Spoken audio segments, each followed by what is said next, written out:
Hi, എല്ലാവർക്കും നമസ്കാരം. ഒരു സന്തോഷ വാർത്ത പങ്കുവെക്കുകയാണ് കേട്ടോ. ഇത് നവന്യമോൾ ഒരു പിറന്നാളുകാരിയാണ്. ടൗൺഷിപ്പിൽ കേക്ക് മുറിച്ച് പിറന്നാൾ ആഘോഷിക്കാൻ വന്നതാണ്.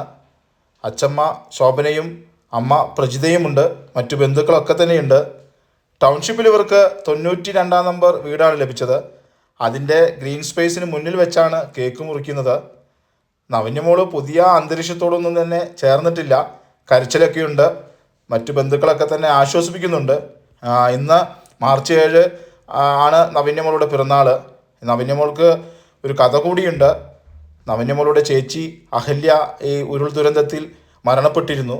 നമുക്ക് കഴിഞ്ഞ ആഴ്ച അത്തരൊരു വികാര നിർഭരമായ കാഴ്ച കണ്ടിരുന്നല്ലോ. നവന്യമോളുടെ അച്ചമ്മ ശോഭന ചേച്ചി മന്ത്രി രാജനെ കെട്ടിപ്പിടിച്ച് കരയുന്നൊരു രംഗം എല്ലാവരും കണ്ടിരിക്കും. അന്ന് ശോഭന ചേച്ചി പറഞ്ഞിരുന്നു, എനിക്ക് നഷ്ടമായ എൻ്റെ പേരക്കുട്ടിയുടെ ഓർമ്മകളായി ഇനി 92 നമ്പർ വീട്ടിൽ ഞങ്ങൾ കഴിയുമെന്നായിരുന്നു അന്നവർ മന്ത്രിയുടെ കാതുകളിൽ പറഞ്ഞത്. ഏതായാലും നവന്യമോൾക്ക് ആദ്യ പിറന്നാൾ ടൗൺഷിപ്പിൽ തന്നെ ആഘോഷിക്കണമെന്ന് അവർ തീരുമാനിച്ചു. അതിൻ്റെ ഭാഗമായാണ് കേക്ക് മുറിക്കാനായി ടൗൺഷിപ്പിലെത്തിയത്. എല്ലാവർക്കുമൊപ്പം കേക്ക് മുറിച്ചു.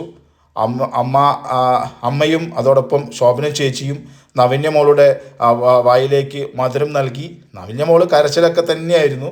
കരച്ചിലിനിടയിലും അവരൊരു സന്തോഷമൊക്കെ പങ്കുവെക്കുകയാണ്. എന്തായാലും ദുഃഖങ്ങൾ ഇവർക്കുണ്ട്, ആ ദുഃഖവും അവർ പങ്കുവെക്കുന്നുണ്ട്. വാക്കുകൾ ഇടറിയാണ് തങ്ങളുടെ നഷ്ടങ്ങളെക്കുറിച്ച് അവർ പറഞ്ഞത്.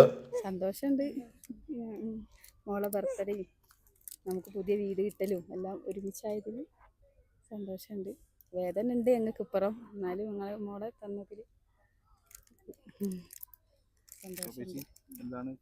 എനിക്കും തന്നെ എന്നെ പറയാനും, പക്ഷെ പറയാനൊന്നും വികാര നിർഭരമായ രംഗമൊക്കെ കണ്ടിരുന്നു. ഒരു സന്തോഷമാണ് നമുക്ക്. ദുഃഖങ്ങളുണ്ടെങ്കിലും ഒരു സന്തോഷം. ഒന്നാം പിറന്നാൾ ഇവിടെ കൊണ്ടുവന്ന് ആഘോഷിച്ചതിൽ ഒരു സന്തോഷം. ഏതായാലും ആ ദുഃഖങ്ങളോടൊക്കെ തന്നെ അവർ പടപൊരുതുകയാണ്. സങ്കടങ്ങൾ ഉള്ളിലൊതുക്കി നവന്യമോൾക്കൊപ്പം സർക്കാർ ഒരുക്കി നൽകിയ ടൗൺഷിപ്പാണ് ഇനി ഇവരുടെ പുതിയ ലോകം.